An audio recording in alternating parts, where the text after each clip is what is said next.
Oke, live-nya sudah on. Baik, Shalom, salam sejahtera dari saya, Heni, menyapa Anda, baik yang ada di Zoom maupun yang ada di live streaming. Saya mau menyapa dulu Bapak narasumber kita, Bapak Pendeta Yudi Lengkong. Shalom Pak Yudi. Shalom Ibu, shalom saudara-saudara. Ya, senang Bapak ada bersama-sama kami karena kami akan menerima berkat dari pengajaran tentang sejarah penebusan. Bapak Ibu yang terkasih di dalam Tuhan, sebelum kita memulai acara ini, saya akan memimpin dulu di dalam doa. Mari kita satukan hati dalam doa. Bapak Surgawi, terima kasih untuk malam hari indah ini. Kami akan masuk di dalam sesi pengajaran sejarah penebusan. Engkau telah mengirimkan anakmu, Pendeta Yudi Lengkong, di tengah-tengah kami untuk menyampaikan pengajaran sejarah penebusan yang sangat luar biasa dan diakui oleh seluruh dunia. Pengajaran yang betul-betul mengagumkan, membukakan satu pewawasan yang luar biasa bagi setiap kami. Bapak Surgawi, hamba percaya melalui pengajaran sejarah penebusan kami semakin mendalam, kami semakin mengerti akan kebenaran firman Tuhan. Bapa, mampukan kami, mampukan hambamu Pendeta Yudi untuk menyampaikan ini, dan biarlah seluruh tim yang bekerja di belakang layar ya Bapak, Engkau juga menyertai mereka, sehingga acara pengajaran hari ini sungguh memberkati baik yang ada di Zoom maupun yang ada di luar sana. Kami naikkan syukur, hormat hanya bagi namamu. Amin. Bapak Ibu yang terkasih, sudah tidak sabar lagi, tetapi mari kita melihat dulu profil siapakah yang mengajar kita malam hari ini. Kita akan melihat jejaknya ya, karirnya, pendidikannya. Dipersilakan kepada operator kami. Shalom semua, berjumpa kembali dengan tema Adonai. Dan pada kesempatan kali ini kita akan berkenalan dengan pembicara kita, yakni Bapak Pendeta Yudi M. Lengkong. Dan berikut adalah profil singkat dari beliau. Nama lengkap Pendeta Yudi B. M. Lengkong, Eskol, MD, MTH, Demin. Beliau lahir di Manado pada tanggal 21 Oktober tahun 1979. Alma mater, sarjana komputer Eskom di Universitas Bina Nusantara, Jakarta pada tahun 2003. Master of Divinity MD di The Presbyterian General Assembly Theological Seminary, Florida, US pada tahun 2010. Doctor of Ministry Demin di Barrett Theological Seminary, Florida, US pada tahun 2015. Master Teologi MTH di STT Bethesda, Bekasi pada tahun 2021. Pelayanan Pendeta di Gereja Presbyterian Bukit Sion Indonesia di Jalan Telaga Warna 1, nomor 2, Puri Cinere, Depok. Pembicara seminar buku seri sejarah penebusan untuk Yayasan Damai Sejahtera Utama Depok. Dosen di STT Agiasmos Mission Jakarta. Terima kasih untuk operator kami. Baik Bapak Ibu yang terkasih, sudah tidak lama-lama lagi kita akan mulai pengajaran ini. Saya minta Bapak Ibu untuk membuka pikiran, maksudnya hati, fokus gitu ya. Karena pelajaran ini bahkan di sekolah STT Teologia juga tidak semua didapatkan apa yang diajarkan dari melalui pengajaran sejarah penebusan ini. Karena sudut pandang sejarah penebusan ini memang diakui baru pertama sekali di dunia. Jadi kalau di bukunya The First Time in the World ya, jadi penemuan ini untuk membuka wawasan tentang Alkitab kita, apa itu kitab Kejadian itu ya. Bapak Ibu dipersilakan, dan untuk hamba Tuhan Pak Pendeta Yudi dipersilakan.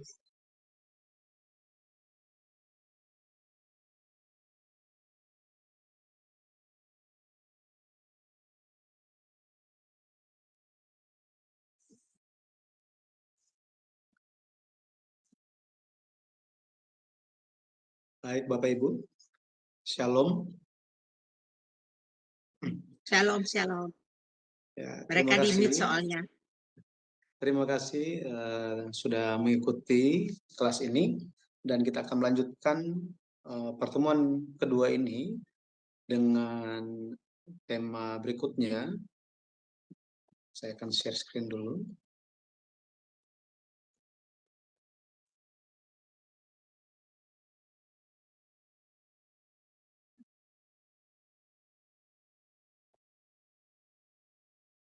Oke, Sudah kelihatan. sudah kelihatan ya? Sudah. Tema hari ini adalah silsilah kain hari ini. Silsilah kain hari ini. Kita akan lihat firman Tuhan di Yudas 1 ayat yang ke-11. Yudas 1 ayat yang ke-11. Saya bacakan, celakalah mereka karena mereka mengikuti jalan yang ditempuh Kain, dan karena mereka oleh sebab upah menceburkan diri ke dalam kesesatan Bileam, dan mereka binasa karena kedurhakaan seperti Korah. Oke, ini adalah firman Tuhan. Jadi kita sedang membahas mengenai buku pertama seri Sejarah Penebusan, dan kita sedang masuk ke dalam pertemuan yang kedua. Jadi kita kenapa mempelajari buku sejarah penebusan? Buku sejarah penebusan ini membantu kita untuk memahami Alkitab dari sudut pandang penyelenggaraan sejarah penebusan dari Allah. Maksudnya apa? Maksudnya ketika kita melihat Alkitab, dari kitab manapun kita akan melihatnya, kita diajak untuk melihatnya dari sudut pandang bagaimana Allah merencanakan pekerjaan penebusan di dalam sejarah dunia. Dan puncak dari sejarah penebusan itu adalah Yesus Kristus datang, dia mati, mencurahkan darahnya, dan dia bangkit. Dia mati, dia bangkit, menyelesaikan masalah dosa dan maut bagi kita semua. Dan itu sebabnya ketika kita melihat pembahasan-pembahasan ini, kita akan melihatnya dari sudut pandang bagaimana Allah sedang bekerja merencanakan pekerjaan penyelamatan bagi umat manusia. Dalam hal ini merencanakan pengutusan Yesus Kristus untuk datang sebagai manusia. Nah, buku yang dibahas adalah ini, dan secara khususnya mengcover ini tentang silsilah di kitab Kejadian dari pasal 1 sampai pasal 50, mempelajari sampai dari Adam sampai munculnya Abraham. Ini seri yang pertama. Nah, baik. Kalau kita lihat mengenai konteks ayat yang kita baca hari ini, Yudas 1 ini, ayat 11, ini berbicara kalau LAI dia kasih tema itu, topiknya, itu tentang hukuman atas guru-guru palsu. Karena di zaman para rasul, mereka sementara tersebar, orang Kristen tersebar sampai ke banyak tempat, sambil mereka menjaga iman, tapi ternyata muncul juga orang-orang yang menyimpang dari jalan Tuhan. Orang-orang yang menyimpang seperti ini, mereka sebenarnya mereka percaya, tetapi pada akhirnya menjadi orang yang tidak percaya. Dan Yudas 1 ayat 11 menyamakan mereka dengan 3 sosok, yaitu Kain, Bileam, dan Korah. Jadi di sini kita bisa lihat Kain tetap dibicarakan sebagai orang yang awalnya percaya tetapi dia menyimpang dan berakhir menjadi orang yang tidak percaya. Kain dia tetap dibahas meskipun 4.000 tahun telah berlalu. Ini luar biasa. Betul ya? Dari kitab Kejadian sampai kitab Yudas ini ada rentang waktu sekitar 4.000 tahun. Tetapi tetap dibahas. Itu sebabnya firman Tuhan pun bagi kita hari ini, jangan sampai kita yang awalnya percaya atau orang yang kita kenal dimulai dengan percaya, ada iman kepada Yesus, tetapi pada akhirnya menyimpang dan meninggalkan jalan Tuhan, sebaliknya mengikuti jalan Kain. Mari kita melihat mengenai Kain ini. Kita akan melihat mengenai Kain ini. Jadi Kain, Adam, dia memiliki 2 anak. Setelah dia dan istrinya diusir dari Taman Eden, dan mereka itu di luar Taman Eden memiliki 2 anak. Yang pertama itu Kain, yang kedua Habel. Tetapi Kain, sang kakak, membunuh Habel, adiknya. Setelah ini, pada akhirnya Allah memberikan kepada Adam benih yang lain. Kalau kita baca di Kejadian 4 ayat 25, Allah memberikan Set sebagai pengganti Habel. Nah, ini merupakan karunia Allah, pemberian Allah bagi Adam untuk menggantikan Habel yang telah dibunuh oleh Kain, katanya. Kalau kita baca di Kejadian 4 ayat 25. Nah, pada akhirnya, kalau kita perhatikan di dalam Alkitab, Kejadian pasal 4 membahas tentang garis keturunan atau silsilah dari Kain. Setelah bahas mengenai dia, pada bagian akhir dimunculkan, Alkitab dengan sengaja memunculkan sosok yang lain sebagai garis keturunan Adam yang berbeda, yang berbeda dari Kain, yang jahat. Ini garis keturunan yang Allah pada akhirnya berikan sebagai pengganti Habel, orang yang benar. Jadi di dalam kitab Kejadian mulailah pembagian itu. Bukan pembagian sebenarnya, terbagilah silsilah, yaitu silsilah Kain dan silsilah Set yang beriman. Nah, hari ini kita akan lihat bersama-sama mengenai silsilah Kain. Silsilah Kain. Seperti apa garis keturunan Kain ini? Seperti apa garis keturunan ini? Garis keturunan Kain ini. Awalnya mari kita bicara tentang Kain terlebih dahulu. Kita bicara mengenai Kain. Kain, dia menjadi milik si jahat. Dia menjadi milik si jahat. Kalau kita lihat di 1 Yohanes 3 ayat 12. 1 Yohanes 3 ayat 12. Di situ dikatakan, bukan seperti Kain yang berasal dari si jahat dan yang membunuh adiknya. Dan apakah sebabnya ia membunuhnya? Sebab segala perbuatannya jahat dan perbuatan adiknya benar. Di sini dikatakan Kain itu berasal dari si jahat, katanya. Berasal dari si jahat. Tetapi pertanyaannya bagi kita, apakah Kain ini memang jahat dari awalnya? Kain, dia bukan jahat dari awal. Memang di dalam Adam yang telah jatuh dosa, ada baik dan jahat di dalam diri mereka. Dan penampilan Kain dan Habel ini menampakkan bagaimana baik dan jahat itu ada di dalam manusia yang telah jatuh dosa. Dalam hal ini, di dalam Kain sebenarnya ada baiknya juga, tetapi di dalam prosesnya Kain pada akhirnya menjadi jahat. Sedangkan Habel dia tetap mempertahankan kebenarannya sehingga dia diakui sebagai orang yang benar. Diakui sebagai orang yang benar. Maka kalau kita perhatikan mengenai Kain ini, arti namanya telah mendapatkan, telah menerima atau telah memperoleh, telah mendapatkan atau telah menerima. Ya. Kalau kita lihat di Kejadian 4 ayat 1, Kejadian 4 ayat 1 dikatakan, kemudian manusia itu bersetubuh dengan Hawa istrinya dan mengandunglah perempuan itu lalu melahirkan Kain. Maka kata perempuan itu, aku telah mendapat seorang anak laki-laki dengan pertolongan Tuhan. Di sini kata mendapat, ya, telah mendapatkan. Kain, bahasa Ibraninya. Jadi lewat hal ini, ya, lewat Kejadian 4 ayat 1, kita bisa melihat bahwa Hawa, meskipun dia itu telah diusir dari Taman Eden, dia memiliki iman kepada Allah. Dia percaya kepada Tuhan. Makanya dia memberikan pengakuan, aku telah mendapat seorang anak laki-laki dengan pertolongan Tuhan. Tidak mungkin jika dia tidak percaya Tuhan, maka dia bisa memberikan pengakuan seperti ini.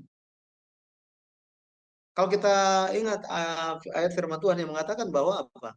Bahwa dengan seorang manusia itu dia percaya. Ya, dia percaya dengan hatinya, tetapi dengan mulut dia memberikan pengakuan. Betul ya? Makanya ketika dibaptis, seseorang itu ditanya pengakuan imannya. Apakah engkau mengaku engkau adalah orang yang berdosa dan mengakui Yesus Kristus adalah Tuhan Juru Selamatmu? Amin. Aku percaya. Ya. Artinya apa? Dia menyatakan pengakuan imannya. Kejadian 4 ayat 1 merupakan pengakuan dari seorang Hawa. Dia telah mendapatkan anak laki-laki dengan pertolongan Tuhan. Nah, Kain yang didapatkan lewat pertolongan Tuhan, tetapi pada akhirnya dia menjadi pembunuh adiknya, seorang pembunuh, gitu ya. Pada akhirnya menjadi pertanyaan, kok dia bisa menjadi pembunuh? Betul ya? Kok dia bisa menjadi pembunuh? Jika kita melihat orang-orang di sekitar kita, ada orang yang kita tahu kayaknya ini orang baik, dia udah hidup benar, dia itu pokoknya kita kenal orangnya atau setidaknya pernah dengar orang itu baik. Tiba-tiba orang itu berakhirnya buruk. Maka akan muncul pertanyaan, kok bisa ya? Apa yang terjadi ya? Berarti there's something on the way. Ada sesuatu di dalam perjalanannya atau dalam prosesnya, dalam proses kehidupan dia. Nah, bagaimana dia bisa menjadi seorang pembunuh? Kok bisa gitu ya? Yang pertama, karena dia kehilangan imannya. Karena dia kehilangan imannya. Pada akhirnya muncul pertanyaan, memangnya Kain sudah ditakdirkan menjadi orang jahat gitu? Betul ya? Kalau kita baca di Kejadian 4 ayat yang ketiga dan yang keempat, Kain dan Habel itu memberikan korban persembahan bagi Allah. Pemberian korban persembahan di dalam Alkitab menunjukkan suatu sikap ibadah, suatu praktek beribadah, suatu praktek untuk menyelesaikan suatu permasalahan, ya permasalahan, yaitu apa? Masalah dosa, masalah ada kesalahan, ada pelanggaran, sehingga perlu adanya suatu pendamaian, dan pendamaian itu bisa terjadi lewat memberikan persembahan, ya korban persembahan. Jadi Kain dia memberikan korban persembahan. Ini menunjukkan bahwa dia menyembah Allah. Pada dasarnya dia itu adalah orang yang memiliki iman. Dia orang yang memiliki iman. Ya. Jadi pada kenyataannya Kain yang awalnya memiliki iman berakhir menjadi orang yang kehilangan imannya. Orang yang kehilangan imannya. Maksudnya apa? Maksudnya apa? Pada awalnya dia tetap menjaga iman dia, tetap percaya kepada Allah, melakukan segala sesuatunya dengan segenap hatinya. Lama-kelamaan mulai setengah-setengah. Ini, mulai setengah-setengah. Ada istilah yang mungkin kita semua sudah familiar. Untuk mencapai, untuk memperoleh itu gampang. Untuk mempertahankan, itu lebih susah. Betul ya? Makanya Yesus menekankan, firman-Nya menyatakan bahwa mereka yang bertahan sampai akhir, itu akan selamat. Yang apa yang bertahan katanya. Artinya akan ada sesuatu hal yang terjadi, ada banyak gangguan yang akan terjadi dalam perjalanan mempertahankan iman atau memiliki iman. Harus bertahan sampai akhir. Jadi Kain pada akhirnya di dalam perjalanannya dia tidak dengan segenap hati lagi kepada Tuhan, tidak segenap hati lagi di dalam menyembah. Kalau kita bandingkan Kain dan Habel, apa yang terjadi? Yang terjadi, dia memberikan korban persembahan itu bukan yang sulung. Bukan yang sulung. Berdasarkan Ibrani 11 ayat 4, kalau kita baca, Ibrani 11 ayat 4 dikatakan bahwa dengan iman atau karena iman, Habel telah memberikan persembahan, korban persembahan yang lebih baik daripada korban persembahan Kain. Di sini adalah firman Tuhan. Ini adalah firman Tuhan yang dinyatakan bahwa apa? Bahwa Habel memberikan yang lebih baik daripada Kain. Yang baik daripada Kain. Dari mana kita tahu? Perbedaannya di sebelah mana? Alkitab tidak dicatat itu dengan sembarangan. Alkitab yang kita pegang hari ini, yang diakui, itu merupakan 100% firman Tuhan. Jika Alkitab bukan 100% firman Tuhan, sia-sialah iman kita. Makanya rasul-rasul pun mereka menekankan apa yang mereka imani. Apa yang mereka imani. Ini seperti membangun rumah. Kita membangunnya dengan iman yang setengah-setengah. Kita membangun dengan apa? Dengan batu atau kita campur-campur aja. Ya ini batu sebelah sini, di sebelah sini pasir aja. Yesus katakan, jika membangun di atas batu, maka jika diserang badai akan bertahan. Tetapi rumah yang dibangun di atas pasir itu akan runtuh seketika. Maka iman terhadap firman di dalam Alkitab itu harus 100%. Nggak boleh setengah-setengah. Jika setengah-setengah, kita akan berakhir sebagai kaum liberal yang tidak percaya Alkitab sebagai 100% firman Tuhan. Nah, jadi firman Tuhan ditulis dengan detail, dikatakan di Kejadian 4 ayat yang keempat bahwa Habel memberikan yang sulung kepada Tuhan. Yang sulung. Di sini kita bisa melihat bagaimana Habel tetap konsisten di dalam memberikan yang terbaik untuk Tuhan. Kain awalnya yang terbaik sesuai dengan yang diajarkan. Akan tetap yang diajarkan oleh orang tua. Akan tetapi di dalam perjalanannya dia mulai berubah. Mulai berubah dan mulai berubah. Ya, mulai berubah. Perbuatannya dinilai jahat oleh Tuhan. Bukan cuma satu, tetapi dikatakan segala perbuatannya jahat. Jadi dimulai dengan iman yang setengah-setengah, akhirnya mulai ragu, akhirnya mulai jauh, dan tidak ada lagi takut akan Tuhan. Tidak ada lagi. Sehingga dia jalankan semuanya, semaunya dia. Tanpa peduli Tuhan itu adalah maha kuasa, maha tahu.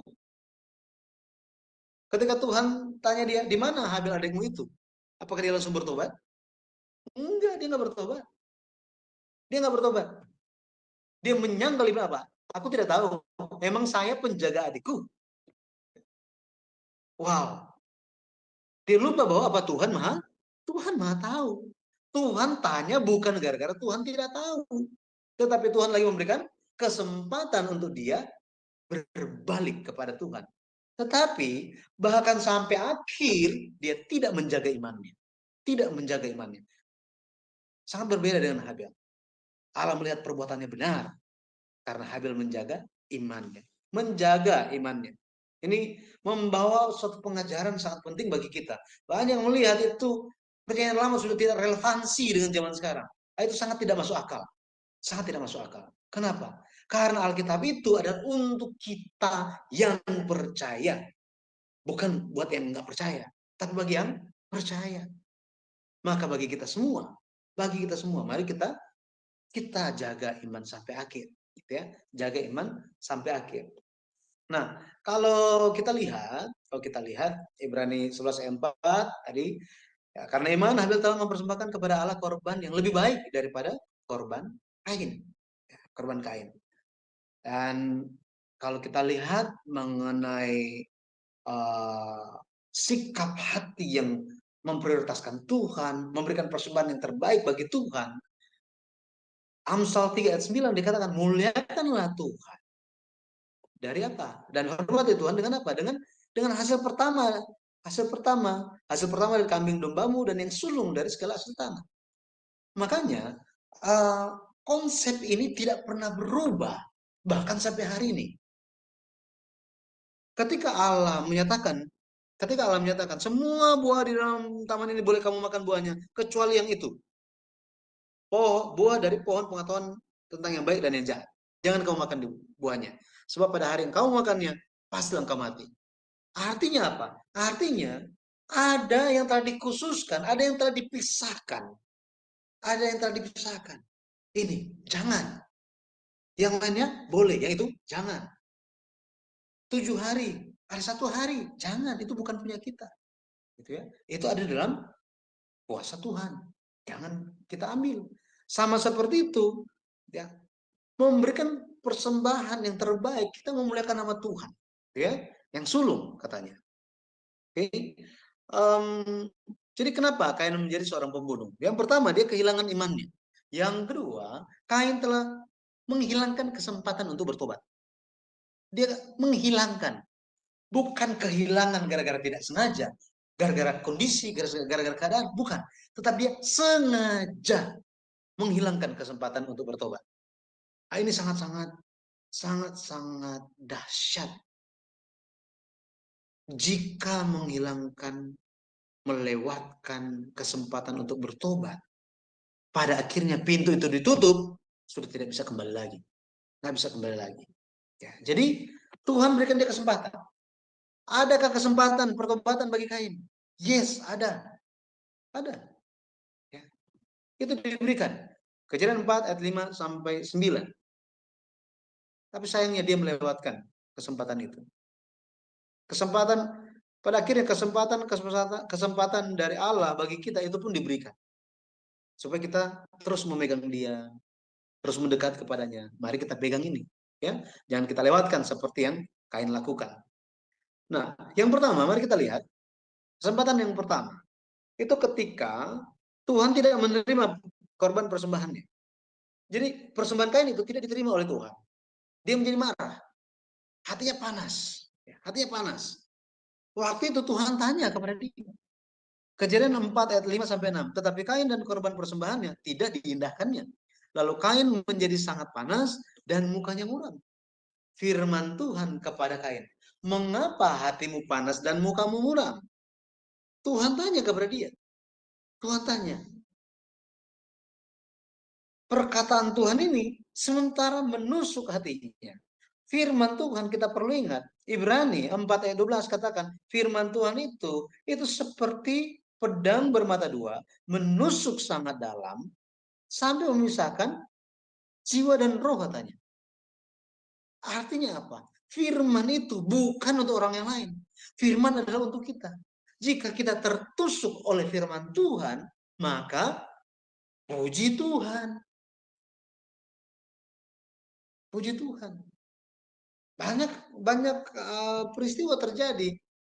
Pendeta nggak tahu apa yang sedang terjadi gitu ya dalam diri setiap jemaatnya.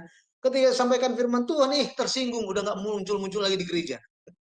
Pendeta itu bikin saya tersinggung. Waduh, ini sangat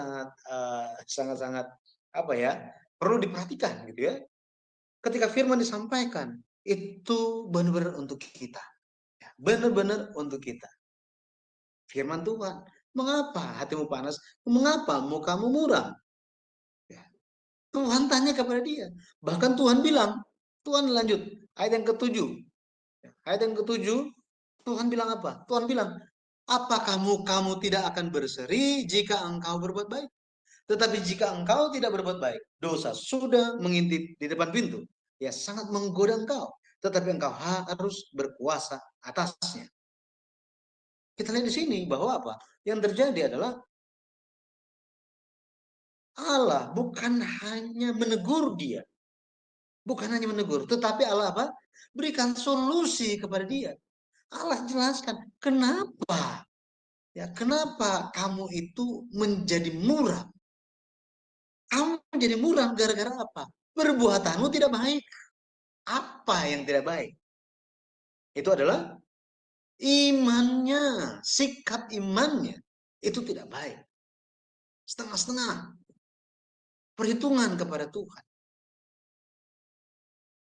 Pada akhirnya Tuhan bilang, jika kamu tidak berbuat baik, kamu biarkan itu, dosa mengintip, dia akan menggoda engkau dengan luar biasa.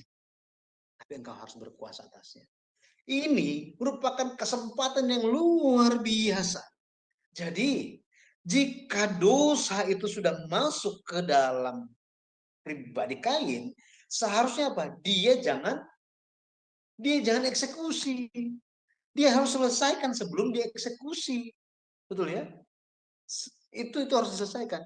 Kalau pendeta Abraham Park, penulis sejarah perebusan, dia pernah bilang begini, jika burung itu ya, hinggap di kepalamu, jangan biarkan burung itu bikin sarang katanya. Jangan biarkan bikin sarang. Jadi pikiran manusia itu tidak terbatas. Apapun bisa masuk ke dalamnya. Apa yang dilihat, apa yang didengar, apa yang dipikirkan, semua itu tidak terbatas semuanya. Gitu ya. Bisa pergi kemana-mana. Tetapi jika dosa itu dibiarkan di situ, pada akhirnya dosa itu akan bertumbuh, berakar, pada akhirnya berbuah. Jadi sebelum itu berakar, harus bertobat. Tuhan mendekati Kain. Itu merupakan kesempatan bagi dia untuk bertobat. Kesempatan pertama. Tapi dia lewatkan. Dia lewatkan hal tersebut. Ya. Kejadian 4 ayat 8. Ya. Apa yang Kain lakukan? Dia biarkan si jahat menguasai diri dia, dan dia bilang kepada Habel, adiknya, marilah kita pergi ke padang. Ketika mereka ada di padang, tiba-tiba, sangat cepat, Kain memukul Habel, adiknya itu, lalu membunuh dia. Ini ketika dosa itu berbuah, ini jadi seperti ini kan? Akhirnya maut pun itu datang kepada Kain. Ini kepada Kain. Jangan cuma lihat adiknya saja yang mati gitu ya, tetapi adiknya itu darahnya masih berbicara kepada Tuhan. Di hadapan Tuhan dia hidup, tetapi Kain yang masih hidup dilihat Tuhan itu apa? Mati. Orang yang mati. Jadi ketika dosa itu dibiarkan, maka muncullah buahnya, puncaknya, ujungnya kematian. Ya. Kesempatan yang kedua, Allah berikan kepada Kain. Ya, Allah berikan kepada Kain. Setelah Kain membunuh adiknya, Habel, Allah datang kepada dia. Allah bilang apa? Di mana Habel adikmu itu? Jawabnya, aku tidak tahu. Apakah aku penjaga adikku? Seperti tadi yang saya sampaikan. Allah tanya ini bukan gara-gara dia tidak tahu. Bukan gara-gara dia tidak tahu. Tetapi Allah sedang menuntut pertobatan bagi dia. Allah sedang menantikan pertobatan. Tetapi dia melewatkannya dengan sengaja. Ini, Kain melewatkan, telah menghilangkan kesempatan untuk bertobat. Ya, jadi mengapa dia menjadi seorang pembunuh? Dia kehilangan iman, dia menghilangkan kesempatan untuk bertobat. Yang ketiga, pada akhirnya dia menjadi milik si jahat. Menjadi milik si jahat. Bagaimana dia bisa menjadi milik si jahat? Ya, bagaimana seorang yang dibesarkan di dalam percaya kepada Tuhan, kepada Allah, pada akhirnya bisa menjadi jahat. Ya. 1 Yohanes 3 ayat yang ke-12 dikatakan, bukan seperti Kain yang berasal dari si jahat dan yang membunuh adiknya. Dan apakah sebabnya ia membunuhnya? Sebab segala perbuatannya jahat dan perbuatan adiknya benar. 1 Yohanes 3 ayat 9 dikatakan, setiap orang yang lahir dari Allah tidak berbuat dosa lagi. Sebab benih ilahi tetap ada di dalam dia dan ia tidak dapat berbuat dosa. Karena ia lahir dari Allah. Ia lahir dari Allah. Kalau kita lihat di sini, benih ilahi tetap ada di dalam dia. Ia tidak dapat berbuat dosa karena ia lahir dari Allah. Ada benih ilahi.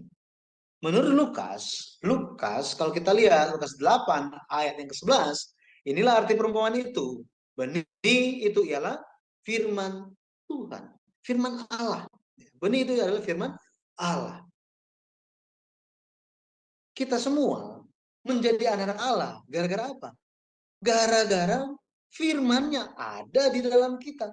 Injil disampaikan kepada kita, kita percaya, pada akhirnya benih itu ada di dalam kita. Kita menjadi milik Allah. Dituntut dari kita semua adalah apa? Jangan berbuat dosa seperti ini. Memang masih daging, tetapi apa? Tapi kita perlu menyadari bahwa kita semua lahir dari Allah. Lahir dari Allah. Makanya firman itu harus ada di dalam kita. Yesus perlu ada di dalam kita. Perlu ada di dalam kita. Jika polisi ada di dalam kita, jika polisi ada di samping kita, nah kita nggak bisa melanggar kan? Nggak bisa melanggar. Memang lebih sulit. Kenapa?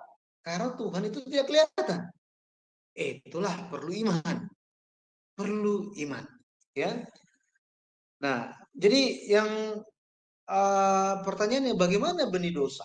Bagaimana benih dosa itu bisa ada di dalam Kain? Dosa dan kejahatan itu kok bisa ada di dalam Kain? Nah, Pendeta Abraham Part menjelaskan melalui perumpamaan Yesus di Matius 13 ayat 24 sampai 30. Matius 13 ayat 24 sampai 30. Seorang penabur, dia hanya menaburkan benih yang baik, benih gandum saja. Dia taburkan di ladang, benih gandum. Tapi ketika bertumbuh, loh, kok lalangnya ada? Setahu kita itu cuma ditaburkannya gandum saja. Pengerja-pengerja itu mereka kebingungan. Mereka tanya, apa yang terjadi? Oh, ketika mereka lagi tidur, semua orang itu tertidur. Iblis datang, taburkan lalang. Dosa dan kejahatan itu ditaburkan. Iman Kain itu apa? Tertidur. Tertidur. Tertidur. Matius 13 ayat 25. Tetapi waktu semua orang tidur, datanglah musuhnya menaburkan benih lalang di antara gandum itu. Lalu pergi. Ayat 37 sampai 38. Dia menjawab, katanya, orang yang menaburkan benih baik ialah anak manusia. Ladang ialah dunia. Benih yang baik itu anak-anak kerajaan. Dan lalang anak-anak si jahat, katanya. Anak-anak si jahat. Itu sebabnya, apa yang perlu kita lakukan? Kain, dia kehilangan imannya. Dia tertidur secara rohani. Gara-gara apa? Gara-gara tidak berjaga-jaga. Ini tidak berjaga-jaga. Bagaimana supaya tidak tertidur? Harus berjaga-jaga. 1 Tesalonika 5 ayat 6 dikatakan, sebab itu baiklah jangan kita seperti orang-orang lain, tetapi berjaga-jaga dan sadar, katanya. Berjaga-jaga dan sadar. Nanti saudara-saudari bisa baca 1 Tesalonika pasal 5 secara keseluruhan. Itu suatu nasihat dan perintah lewat Rasul Paulus untuk apa? Untuk jemaat Tuhan itu berjaga-jaga, harus sadar, jangan tertidur. Karena kita semua bukanlah anak-anak malam, bukan anak-anak gelap. Kita semua anak-anak terang, katanya. 1 Petrus 5 ayat 8 dikatakan, sadarlah dan berjaga-jagalah.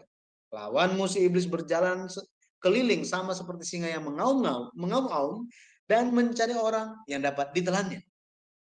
Jadi kita bisa lihat Kain dia tidak berjaga-jaga. Dia tidak berjaga-jaga. Maka sangat penting bagi kita jemaat kudus untuk apa? Berjaga-jaga dalam hal doa dan ucapan syukur. Betul ya? Makanya Rasulullah selalu bilang apa? Ketika berbicara mengenai hal ini selalu dia bilang, mari kita berjaga-jaga dengan berjaga-jaga, tetap sadar. Mari kita bersyukur. Jangan lupa berdoa. Senantiasa berdoa, senantiasa bersyukur. Jika syukur terus ada, maka komplain tidak keluar, saudara. Betul ya? Komplain tidak keluar. Jika berdoa senantiasa, maka kita, ya, api itu tetap ada di dalam kita. Semangat yang membara tetap ada. Kenapa? Doa itu merupakan cara dekat dengan Tuhan. Ulangan 4 ayat 7 dikatakan, Ulangan 4 ayat 7, bangsa manakah yang memiliki Allah, demikian dekatnya, dekat kepada umatnya, setiap kali umatnya berseru kepadanya. Jadi doa merupakan sarana, cara bagi umat Tuhan, supaya Allah itu mendekat. Tapi nggak pernah berdoa, atau jarang berdoa, sesekali saja berdoa, atau berdoa dengan ragu-ragu, berdoa dengan ya itu, gitu ya. Doa ada juga ya doa dengan basa-basi saja. Pada akhirnya akan tertidur, ya, akan tertidur. Ya, ini referensi ayatnya. Jadi Kain pada akhirnya dia menjadi milik si jahat. Dan bahayanya itu adalah apa? Dosa dan kejahatan ini tidak berhenti di Kain, melainkan apa? Terus berkembang di dalam keturunannya. Di dalam keturunannya. Kalau kita lihat, seperti apa silsilah Kain itu dimulai? Alkitab deskripsinya seperti apa? Kejadian 4 ayat 16. Lalu Kain pergi dari hadapan Tuhan. Jadi silsilah Kain itu sebelum dibahas di Kejadian 4 ayat yang ke-17 dan seterusnya, yang menjadi pembuka adalah apa? Kain pergi dari hadapan Tuhan. Pergi dari hadapan Tuhan. Jadi bukan hanya tubuhnya saja secara jasmani yang pergi, tetapi apa? Hatinya pergi menjauh dari Tuhan. Pergi meninggalkan Tuhan. Sampai hari ini nggak balik-balik.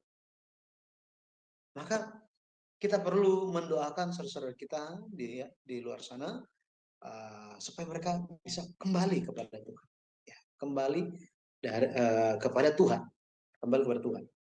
Semua keturunan Kain pergi dari hadapan Tuhan. Bayangkan, pergi dari hadapan Tuhan.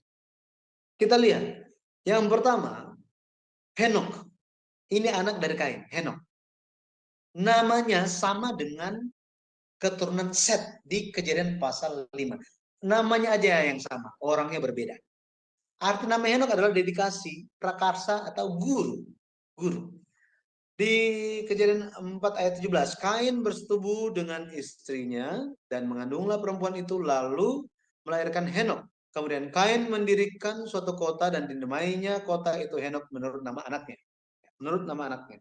Kalau kita lihat, memberikan nama kota dengan nama anaknya, ini menunjukkan bagaimana dia ingin, ini adalah ekspresi untuk membanggakan pencapaiannya. Setelah meninggalkan Tuhan, saya pergi dari hadapan Tuhan. Saya baik-baik aja tuh. Ternyata tanpa Tuhan, saya baik-baik saja. Ya. Ini kota, saya bangun. Saya kasih nama Henok. Saya bangun sendiri ini. Nggak perlu bantuan Tuhan. Saya yang bangun. Jadi ini merupakan suatu ekspresi bahwa inilah pencapaian saya. Saya sukses setelah meninggalkan Tuhan. Makanya mungkin ada kesaksian-kesaksian yang pernah didengar gitu ya. Wah, sebelum kenal Kristus kayaknya kaya gitu kan, ada segala-galanya. Setelah percaya Yesus, jadi sebelum percaya Yesus itu ada segala-galanya. Setelah gitu ya, setelah percaya kok habis semuanya. Ternyata ikut Yesus apa? Jadi susah. Ya, Rasul Paulus juga ya, dia bilang dia meninggalkan semua kemuliaan itu, gitu ya. Hanya untuk siapa? Yesus. Karena Yesus itu lebih besar dari segala-galanya. Lebih besar dari segala-galanya. Kain, dia menamakan anaknya Henok. Henok, dedikasi, dipersembahkan. Artinya Henok ini dipersembahkan untuk, didedikasikan untuk humanisme dunia. Yang penting manusia, Tuhan nanti saja. Ini seperti ini. Lebih lagi Henok, dia memberikan nama anaknya Irat. Irat.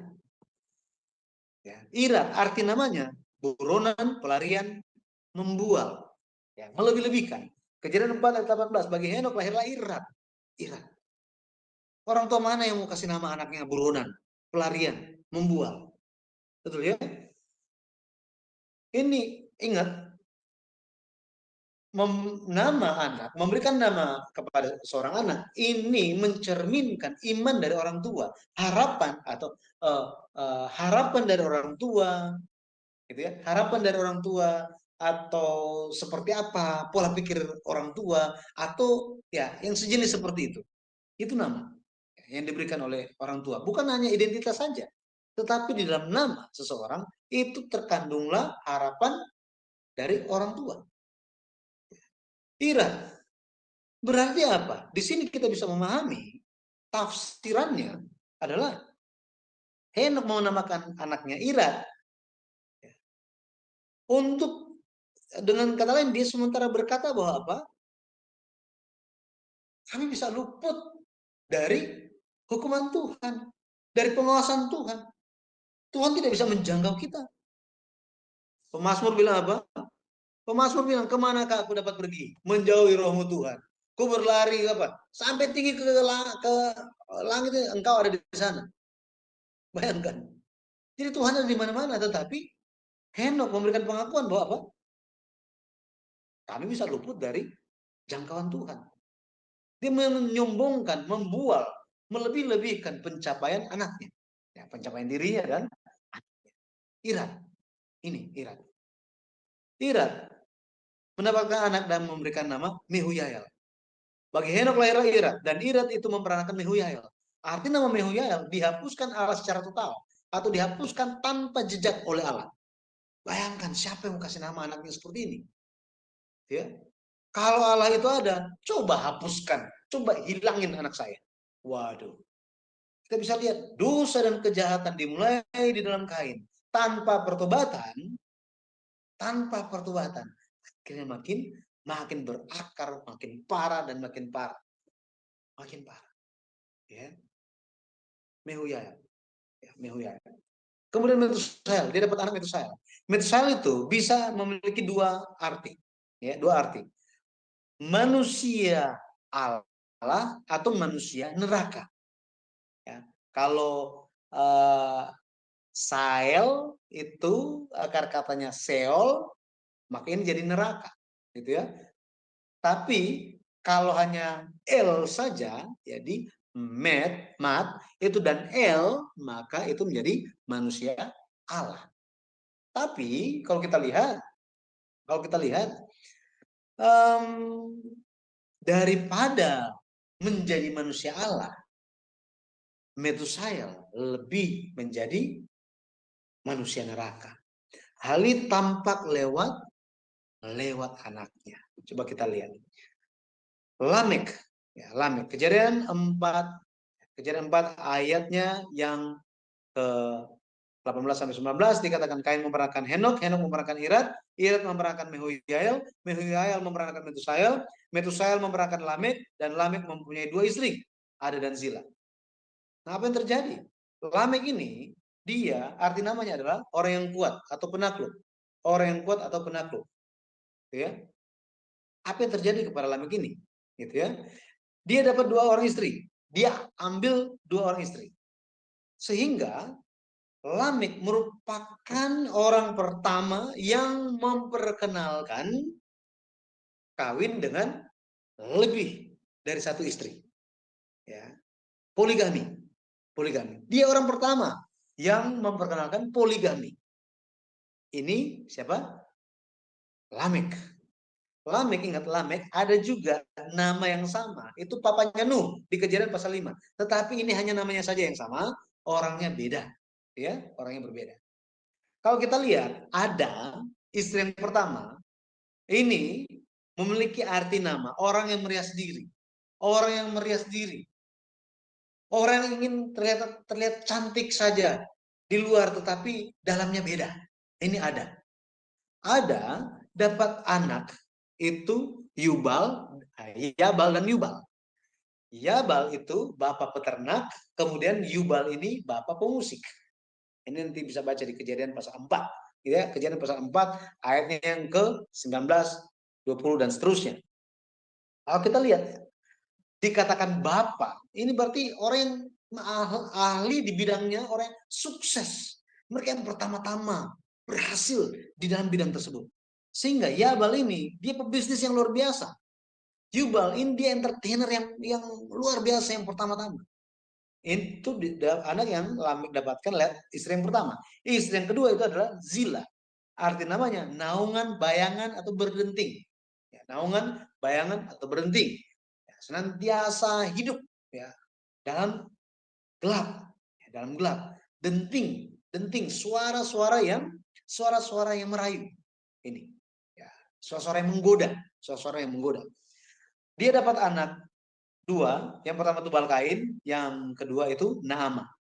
Tubal Kain dia dideskripsikan sebagai bapak tukang besi dan tembaga. Berarti sangat ahli, mereka yang sukses dalam pencapaian di bidang teknologi di zaman itu, ya, di zaman itu.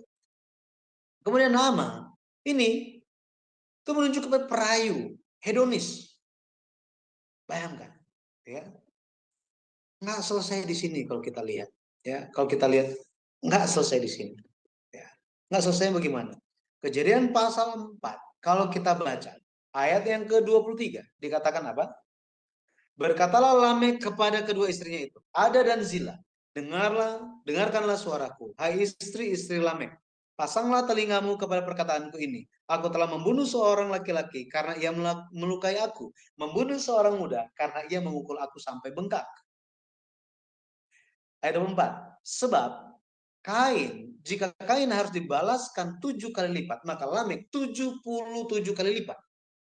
Di sini Lamek, kalau kita lihat ini sebenarnya di dalam teks aslinya menunjuk kepada suatu puisi, suatu nyanyian dengan nada. Artinya apa? Lamek sementara membanggakan apa yang barusan dia lakukan, dia banggakan itu kepada istri-istrinya. Dia bilang bahwa apa? Aku telah membunuh seorang anak laki-laki karena telah melukai aku. Aku membunuh seorang muda karena memukul aku sampai bengkak. Jadi Lamek ini dia adalah orang yang bukan hanya dikenal sebagai poligamis pertama yang memperkenalkan poligami itu kepada dunia, tetapi yang kedua dia juga tidak menghargai nyawa dari Allah, hidup dari Allah atas manusia. Dia bunuh orang semau dia. Dia bunuh orang semau dia. Dia melakukan kekerasan ya, kepada orang karena hanya luka sedikit saja. Ya. Ayat 24 lebih mengejutkan lagi. Dia menggunakan firman Allah untuk membenarkan diri dia. Padahal Tuhan sekalipun tidak pernah berbicara kepada dia. Tuhan hanya bicara kepada Kain. Aku akan melindungi kamu. Gitu ya. Jika ada yang membunuh kamu, gitu ya, aku akan balaskan 7 kali lipat. Dengan ini, jadi di sini kita bisa lihat bahkan dari Kain, dari zamannya Kain sampai kepada Lamek, perkataan Kain itu terus ada dari masa ke masa. Betul ya? Sampai-sampai Lamek bilang apa? Jika Kain harus dibalas 7 kali lipat, maka Lamek 77 kali lipat. Ini dia sementara membenarkan diri dia, menggunakan firman Tuhan untuk melindungi diri sendiri. Membenarkan diri sendiri. Ini sangat bahaya. Ya, sangat bahaya. Menggunakan firman Tuhan untuk pembenaran kesalahan. Nah, ini. Apalagi pendeta-pendeta seperti saya, ini harus berjaga-jaga. Ya, berjaga-jaga. Hamba-hamba Tuhan itu harus berjaga-jaga. Jangan menggunakan firman Tuhan untuk membenarkan diri sendiri. Membenarkan diri sendiri. Apalagi untuk melindungi, menutupi dosa dan kejahatan. Nah, itu merupakan dosa sangat-sangat besar. Ya, kesalahan yang sangat berat di hadapan Tuhan. Ini yang dilakukan oleh Lamek. Ya, oleh Lamek. Maka kita bisa lihat bahwa apa dasar perbedaan garis keturunan Kain dan garis keturunan Set? Ini kesimpulannya. Ya, kesimpulannya. Apa dasar perbedaan garis keturunan Kain, silsilah Kain dan silsilah Set? Ya, kita bisa lihat garis keturunan Kain ini mereka melakukan menampakkan pencapaian di dunia dengan luar biasa. Hanya untuk apa? Berpusat pada diri mereka. Egosentris. Berpusat kepada diri sendiri. Kepada manusianya. Kain membangun sebuah kota, namakan kota itu sesuai nama anaknya Henok. Yabal, dia apa? Oh, yang mahir berbisnis. Pertama-tama, Jubal, oh dia wah, ahli, dia sangat sukses dalam musik. Tubal Kain, oh aduh luar biasa dalam teknologi pada zaman itu. Berpusat untuk apa? Untuk diri sendiri saja. Humanisme. Tetapi berbeda. Garis keturunan Set di Kejadian pasal 5 yang dicatat hanyalah pencapaian iman mereka. Hanyalah pencapaian iman mereka. Di zaman Enos, orang-orang mulai memanggil nama Tuhan. Henok, dia memiliki iman yang bergaul atau berjalan bersama dengan Tuhan. Kejadian 5 ayat 24. Lamek, dia memiliki iman. Iman yang apa? Iman yang menantikan pemulihan Mesias. Kejadian 5 ayat 29. Nuh, dia taat membangun Bahtera. Kejadian 6 sampai 7. Jadi yang yang menjadi fokus kehidupan dari orang-orang beriman keturunan dari Set itu adalah apa? Hidup mereka dengan Tuhan. Bagaimana supaya kebenaran, keadilan Tuhan itu terus berdiri teguh di dalam kehidupan mereka. Sedangkan di garis keturunan Kain seperti apa? Makin hari makin terfokus kepada diri sendiri. Makanya Rasul Paulus bilang apa? Makin mendekat hari akhir, orang akan hanya mengasihi diri sendiri. Mengasihi diri sendiri, nggak peduli mengenai yang lain. Apalagi tentang Tuhan. Ini dunia yang sedang kita hidup zaman sekarang. Hidup zaman sekarang. Nah, kalau kita lihat di Roma 8 ayat 5 sampai 13, Roma 8 ayat 5 sampai 13 referensinya. Jadi terfokus hanya kepada kedagingan saja. Kepada kedagingan saja. Jadi pada akhirnya penutup dari saya ya. Yudas 1 ayat 11 dikatakan, celakalah mereka karena mereka mengikuti jalan yang ditempuh Kain dan karena mereka oleh sebab upah menceburkan diri ke dalam kesesatan Bileam dan mereka binasa karena kedurhakaan seperti Korah. Ini menjadi pesan bagi kita, mari kita jangan sampai mengikuti jalan Kain pada akhirnya menjadi keturunan Kain hari ini. Tetapi mari kita senantiasa mengikuti jalan-jalan yang diperkenalkan oleh Tuhan lewat firman di dalam Alkitab. Nah, lewat mempelajari buku seri sejarah perusahaan, mengajak kita, membantu kita untuk lebih lagi memahami firman Tuhan yang ada di dalam Alkitab. Saya menyarankan untuk kita memilikinya dan membacanya dengan sambil memegang Alkitab. Ya, Alkitab untuk kita bisa lebih memahami akan firman Tuhan. Mari kita terus berjaga-jaga, saling mendukung di dalam pekerjaan Tuhan. Semakin hari akhir mendekat. Tuhan Yesus memberkati. Terima kasih. Baik, pertanyaannya akan dimulai sekarang. Bapak Ibu tolong ikut serta mengambil bagian mana tadi atau apa yang mau ditambahkan, apa yang mau di make sure ya, mau diyakinkan mengenai penjelasan tadi dipersilakan. Nah, baik untuk Ibu Rachel kami mempersilakan. Silakan Bu Rachel. Shalom, Pak Pendeta Shalom. Yudi, Sis Eni, selamat malam. Luar biasa, ini penjelasannya Pak Yudi karena diringkas tapi sangat jelas.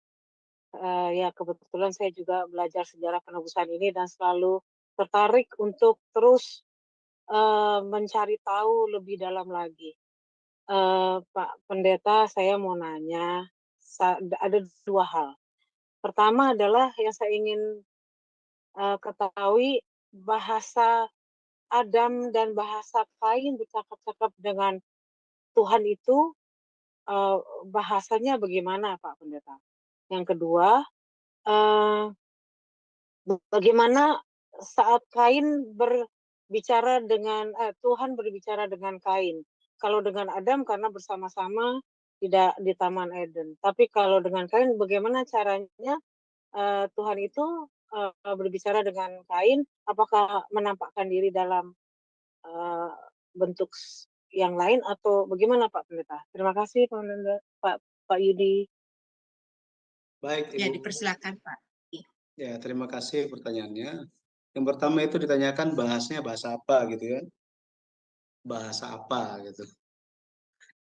Ada pandangan-pandangan mengenai bahasa yang digunakan, gitu ya, bahasa-bahasa yang digunakan. Ada yang mempertahankan, oh itu memang bahasa Aram, ya, Aramaik. Ada juga yang bilang itu bahasa Ibrani. Bahkan, oh itu kan bahasa-bahasa ini, akhirnya bahasa Semitik. Ya, Semitik karena itu mulai dikenal, gitu ya. Bahasa di dalam Alkitab itu di Kejadian pasal 10, ya Kejadian pasal 10 bahwa mereka itu berkembang pada akhirnya keturunan dari Sem, Ham dan Yafet, ya, menurut dari kaum-kaum mereka dengan bahasa mereka juga, gitu ya. Jadi bahasa apa yang digunakan, yang dipakai oleh mereka, sebenarnya Alkitab tidak menyatakannya secara langsung pakai bahasa apa, gitu, gitu ya. Ini karena Alkitab nggak kasih tahu. Sekali lagi Alkitab tidak kasih tahu. Tetapi ketika kita merefer atau merujuk kepada bahwa kitab Taurat itu dimiliki oleh orang Ibrani, ya, dimiliki oleh orang Ibrani, dan bahasa Ibrani merupakan salah satu bahasa tertua di dunia, dirunut-runut ke atas, maka bahasa yang digunakan itu memang orang Ibrani memiliki bahasa mereka dan dialek mereka sendiri, gitu. Dan ini bahasa-bahasa zaman dulu, mungkin ada yang lebih ahli gitu ya, yang meneliti mengenai hal ini bahasanya. Mungkin bisa ditanyakan karena saya tidak begitu mendalami mengenai bahasa-bahasa ini dirunut sampai di mana. Dulu waktu sekolah teologi ya, dosen saya pernah menunjukkan mengenai hal itu secara penelitian teologis, tapi saya sudah lupa. Gitu Ibu.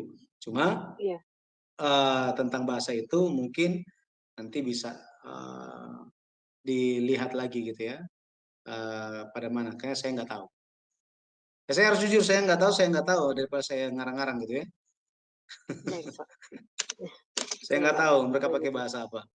Itu tetapi berdasarkan dengan orang Yahudi, orang Ibrani, maka saya melihatnya mereka memang pendekatannya itu lebih kepada bahasa Ibrani, tetapi bahasa awal-awalnya itu dikenal sebagai bahasa Semitik, gitu. Nanti lebih detailnya mungkin ada referensi-referensi yang Ibu bisa dapatkan.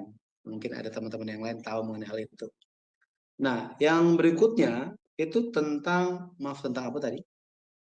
Tentang bagaimana cara Tuhan itu Oke, bertemu dengan menampakkan diri Kain. kepada Kain gitu ya. Ya, Tuhan berfirman kepada Kain. Alkitab menyatakan bahwa Allah itu langsung berfirman, gitu ya. Maka di dalam Alkitab itu bagaimana Allah itu menyampaikan firman-Nya, kehendaknya, itu berbagai macam cara. Ada lewat mimpi, ada lewat mimpi artinya dia tidur terus dia mengalami mimpi. Ada yang mengalami penglihatan, lagi sadar dia melihat sesuatu yang orang lain tidak lihat, gitu ya. Terus ada juga yang benar-benar cuma suara saja. Di saat yang sama, di saat itu juga muncul suara. Ada seperti itu juga. Ada juga bagaimana Tuhan itu bermanifestasi atau dalam wujud manusia. Itu pun terjadi. Entah itu Tuhan sendiri atau itu malaikat Tuhan atau hanya malaikat saja. Itu terjadi. Nah, kalau kita melihat Kain di situ, sepertinya karena tidak ada tulisan langsung mengenai hal itu, sepertinya itu langsung langsung dia dengar suara. Nah, seperti itu, Ibu. Baik, terima kasih. Ya, sama-sama Ibu.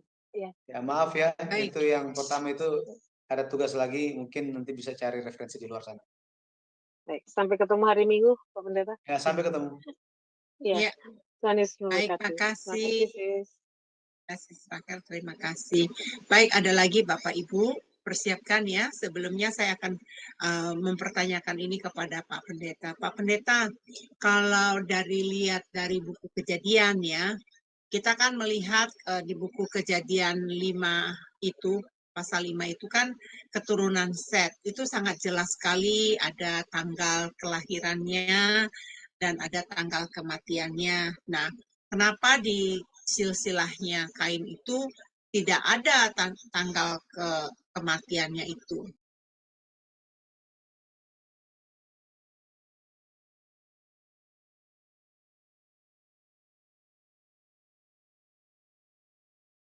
Jadi kalau mengenai perbedaan tadi, perbedaan saya singgung sedikit tentang perbedaan antara garis keturunan Kain dan garis keturunan Set, itu mengenai bagaimana mereka itu pusat atau awal pusat kehidupan mereka itu seperti apa, gitu ya. Mereka menjalani kehidupan mereka itu seperti apa. Di dalam buku Sejarah Perebusan, ini saya tidak bahas semuanya, tetapi Bapak Ibu bisa mendapatkan di dalam bukunya itu, pada bagian-bagian akhirnya, itu ada beberapa hal yang membedakan mereka, yang sangat kentara. Itu bagaimana mereka, kalau keturunan Kain itu memulai dengan pergi dari hadapan Allah, sedangkan keturunan Set itu dimulai dari Allah. Ya, keterangan itu ada di Lukas, referensinya ada di Lukas 3 ayat 38. Lukas 3 ayat 38. Tetapi ada pencatatan lainnya juga mengenai tahun-tahunnya. Ya, mengenai tahun-tahunnya. Pencatatan mengenai tahun-tahun sini menunjukkan bagaimana Allah memperhatikan kehidupan seseorang. Gitu ya. Memperhatikan kehidupan seseorang. Masa hidup seseorang. Allah memperhatikan mereka. Maka garis keturunan Set itu, Allah memperhatikan kehidupan mereka. Sedangkan garis keturunan Kain, Allah tidak perhatikan. Allah tidak tertarik kepada mereka. Kenapa? Karena mereka benar-benar menjalankan kehidupan yang sepenuhnya menjauh dari Tuhan, dan pada akhirnya mereka hilang sama sekali. Tuhan tidak bahas sama sekali mengenai mereka. Tidak dibahas sama sekali mengenai mereka. Ya, memang ada yang tanya juga, itu nanti masih ada lagi nggak keturunan mereka? Ya, meskipun sudah tidak dicatat lagi, ya sudah tidak dicatat lagi setelah di Kejadian pasal 4, keturunan Kain itu berkembang juga, bertumbuh juga, jadi banyak. Ya, jadi banyak. Itu kita bisa lihat di Kejadian pasal 6. Kejadian pasal 6. Ekspresi tentang keturunan Kain itu adalah anak-anak perempuan dunia.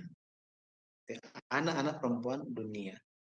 Di Kejadian pasal 6 itu juga dikatakan anak-anak lelaki Allah. Ini menunjuk kepada keturunan dari silsilah Set. Ya, silsilah Set. Nah, tadi kenapa keturunan Kain itu tidak ada tahun-tahun kehidupan mereka? Karena Allah tidak tertarik kepada mereka. Allah tidak mengaruniakan kepada mereka panjang umur. Panjang umur. Makanya Allah tidak perhatikan sama sekali mengenai mereka. Allah mencatat dengan jelas umur-umur dari bapa leluhur iman di Kejadian pasal 5. Seperti apa usia mereka? Untuk menunjukkan bagaimana Allah menyertai kehidupan mereka dan mengaruniakan panjang umur bagi mereka. Ya, kayak kalau panjang umur kayak gitu, ini menambahkan hidup kekal yang pada akhirnya akan dimiliki oleh orang yang menjaga imannya. Betul ya? Karena apa yang Tuhan janjikan sejak pada mulanya menurut 1 Yohanes 2 ayat 25 itu adalah hidup yang kekal. Itu 1 ayat 2 juga bicara hal yang sama. Hidup yang kekal inilah yang Tuhan janjikan kepada manusia. Dan itu tampak lihat apa? Lihat tahun-tahun kehidupan dari keturunan Set. Nah, keturunan Kain, ya, Tuhan tidak perhatikan kepada mereka. Seperti itu, Ibu. Oke, Pak. Terima kasih. Jadi mengenai keturunan Kain ini sangat disayangkan hanya sampai 7 generasi doang ya, Pak ya, di dalam Alkitab ya. Ya, tidak dibahas lagi mengenai mereka. Iya, setelah itu nggak dibahas. Nah, ada yang berasumsi atau ada yang berpikiran, Pak, keturunan Kain ini punah waktu pada zamannya Nuh ya, Pak ya, waktu air bah itu. Ya, jadi ketika manusia itu tambah banyak di bumi, kemudian dosa itu memenuhi bumi, udah penuh. Kalau kita baca di Kejadian pasal 6 dikatakan bumi itu sudah rusak katanya. Dan Allah mengirimkan air bah, ya, air bah. Dan itu menghilangkan bukan hanya keturunan Kain saja, bukan hanya keturunan Kain saja, tetapi juga keturunan Set yang meninggalkan Allah. Makanya dikatakan di kitab Petrus dibilang apa? Hanya 8 yang selamat katanya. Hanya 8 orang yang selamat oleh dari air bah itu. Keluarga Nuh. Nuh, istrinya, 3 anaknya, dan 3 mantunya. Hanya mereka yang selamat. Maka mungkin bisa berkembang lagi. Oh, berarti keturunan Kain, dosa dan kejahatan di dalam keturunan Kain yang sudah memuncak itu, sudah mempengaruhi bahkan orang yang beriman, banyak orang yang beriman yang jatuh juga, berarti sudah selesai dong semuanya. Kan air bah sudah singkirkan mereka. Berarti arus sifat dosa dan kejahatan itu berarti sudah hilang semuanya oleh air bah. Apakah seperti itu? Oh, ternyata enggak. Ternyata enggak. Dosa dan kejahatan, sifat dosa dan kejahatan, karakter-karakter itu muncul lagi lewat siapa? Lewat Ham dan keturunannya. Lewat Ham dan keturunannya. Makanya di situ muncul beberapa orang, ya, salah satunya Ham, dia melakukan kesalahan. Kemudian ada salah satu dari antara keturunannya, yaitu Nimrod. Nimrod, dialah yang membangun Menara Babel. Dialah pemimpinnya. Dialah pemimpinnya. Dan ini merupakan sikap yang menantang Allah. Bukan menentang saja, tapi nantang Tuhan. Nah, itu dibahas dengan lengkap di buku silsilah kitab Kejadian, bahwa apa? Meskipun sifat dan meskipun keturunan Kain itu hilang, punah oleh karena penghakiman air bah, tetapi sifat dosa dan kejahatan itu muncul lagi di zamannya Ham dan tampak dengan jelas lewat Nimrod. Setelah ini pun waktu berlalu tampak lagi lewat siapa? Lewat Ismail. Lewat Ismail tampak. Terus apa? Tampak lagi lewat siapa? Lewat Esau. Di zamannya Yesus tampak lewat siapa? Lewat orang-orang Yahudi yang menentang Yesus. Zaman sekarang siapa? Nah, ini siapa? Ya, jadi siapa yang menentang Tuhan? Siapa? Bukan mereka yang nggak percaya Tuhan. Betul ya? Mereka yang percaya Tuhan tetapi yang menantang Tuhan, itulah. Betul ya? Makanya tugas kita benar-benar harus berjaga-jaga. Berjaga-jaga. Karena kedatangan Tuhan kembali bukan untuk orang yang berdosa. Tetapi di dalam kumpulan yang benar, Tuhan mulai keluarkan yang jahat. Ini kan yang dicatat di Matius pasal 13. Ya. Dalam dari kumpulan orang-orang benar, lalang itu akan dicabut. Yang jahat itu akan dicabut. Kenapa? Karena Tuhan hanya datang bagi yang menanti Dia. Tuhan akan datang kembali. Menurut Ibrani 9 ayat 28, tidak akan menanggung dosa lagi. Cukup satu kali aja. Ketika Dia datang kembali, tidak ada urusan dengan dosa. Makanya kita harus berusaha di dalam Tuhan, hidup di dalam Yesus Kristus, di dalam firman-Nya, supaya apa? Kita menjauhi dosa. Jadi orang kudus, terpisah. Ya, makanya selalu lewat kesempatan-kesempatan yang baik ini sangat membantu kita, ya, untuk tidak berjalan di jalannya Kain. Ya, Ibu. Ya, makasih banyak. Terima kasih. Yudi. Ini teman-teman ada yang mau bertanya apa tidak? Kalau tidak ada, kita akan tutup closing ya.